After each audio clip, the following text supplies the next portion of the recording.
So guys, kitang-kita rito sa taas isang lalaki nag-aamok sa gitna ng karsada. So makikita nyo, medyo malabo nga lang kasi mataas ng building eh. Pero isusum natin baka sakaling makita. Baka kaya. Tignan nyo, talagang nag-aamok sa gitna oh. Talagang nasa gitna ng karsada. Nagtututuro pa eh. Ito, bahala na kayo. Ito, panoorin nyo.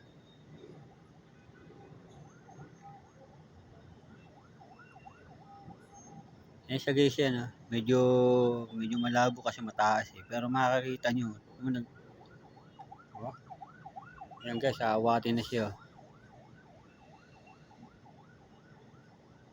Ay, hindi yata kinaya yata, di kaya. Yan guys, oh.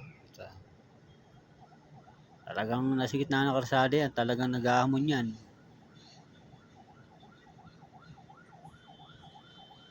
Walang makalapit kasi parang may hawak yata na itak o kahoy o ano eh.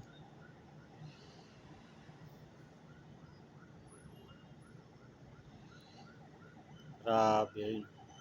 Yan, babanggay na yata.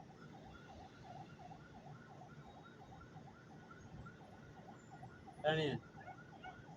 Yun, parang may nagwawala yata sa ano.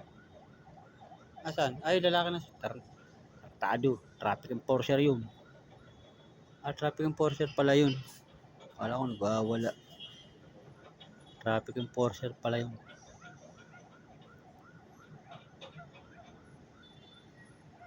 Traffic enforcer pala. Kala ko nagwawala.